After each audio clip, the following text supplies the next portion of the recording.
नमस्कार, मेरा नाम है सिद्धार्थ चतुर्वेदी और आप सुन रहे हैं TNN रेडियो। आज के मुख्य समाचार। सबसे पहले सुर्खियां।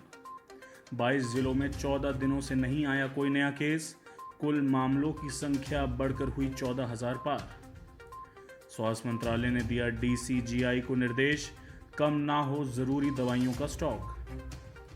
केंद्र सरकार ने दी मंजूरी, 20 अप्रैल से फिर से शुरू होगी नेशनल हाईवे पर टोल वसूली। बसपा मुखिया मायावती ने मुख्यमंत्री योगी आदित्यनाथ को एक बार फिर सराहा, कहा बच्चों के लिए बसें भेजना काफी सराहनीय कदम। कोरोना के टीके की खोज के लिए ब्रिटेन सरकार ने 1.4 करोड़ पाउंड के खर्च पर 21 परियोजनाओं को दी हरी झंडी। अब खबरें विस्तार से। स्वास्थ्य मंत्रालय के संयुक्त सचिव लव अग्रवाल ने कहा कि 22 जिलों में 14 दिनों से कोई नया केस नहीं आया है। अब तक देश में 1992 लोग ठीक हो चुके हैं। कल से 991 नए पॉजिटिव मामले सामने आए हैं। कुल मामलों की संख्या 14,378 हो गई है। पिछले 24 घंटे में 43 नई मौत भी हुई है, जिससे मरने वालों की कुल संख्या 480 हो गई है। देश में कोरोना से मृत्यु दर 3.3% रही है। उन्होंने आगे कहा कि 0 से 45 वर्ष के आयु वर्ग में 14.4% मौतें हुई हैं। वहीं 60 से 75 साल के बीच यह 33.1% है और 75 साल या उससे ऊपर 42.2% है। यदि साथ में अस्वस्थ होने की परिस्थितियों के आधार पर विश्लेषण किया जाता है तो 83 मामलों में साथ में बीमार होने की परिस्थितियां थीं। उन्होंने कहा 14,378 पॉजिटिव केस में से 4,291 का संबंध तबलीगी जमात से था। स्वास्थ्य और परिवार कल्याण मंत्रालय द्वारा जारी एक पत्र में drug controller general of India से national centre for disease control, Indian council of medical research, Indian pharmaceutical association और अन्य संबंधित एजेंसियों के साथ मिलकर कोरोना वायरस के उपचार में उपयोग होने वाली दवाओं की उपलब्धता बनाए रखने के लिए कहा गया है। स्वास्थ्य मंत्रालय ने कहा कि न सिर्फ महामारी से लड़ने के लिए बल्कि नियमित रूप से आबादी द्वारा खपत को देखते हुए दवाओं के उत्पादन को बढ़ाने की ज़रूरत है। इस उद्देश्य को पूरा करने और कोरोना वायरस से निपटने के लिए मंत्रालय ने DCGI और अन्य एजेंसियों से अभी आवश्यक कदम उठाने का अनुरोध किया है। इसके अलावा स्वास्थ्य मंत्रालय ने ड्रग कंट्रोलर को समय समय पर बाजार का सर्वे करने और घरेलू खुदरा बाजार में पर्याप्त मात्रा में दवाओं की उपलब्धता सुनिश्चित करने को कहा है। राष्ट्रीय राजमार्गों पर 20 अप्रैल से एक बार फिर टोल की वसूली शुरू हो जाएगी।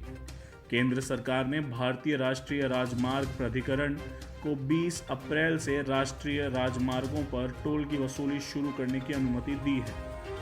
गृह मंत्रालय ने भारतीय राष्ट्रीय राजमार्ग प्राधिकरण को लिखे एक पत्र में कहा कि यह आगे बताया गया है कि टोल शुल्क संग्रह सरकारी खजाने में योगदान देता है और NHAI को बजटीय सहायता के लिए वित्तीय ताकत भी प्रदान करता है। सभी ट्रकों और अन्य सामानों या वाहक वाहनों के अंतर्राज्यीय और बाहरी राज्यों में आवाजाही के लिए गृह मंत्रालय द्वारा प्रदान की गई ढील के मद्देनज़र NHAI को आदेशों के अनुपालन के लिए आवश्यक कार्रवाई करनी चाहिए। इसको देखते हुए टोल की वसूली 20 अप्रैल 2020 से फिर से शुरू किया जाएगा।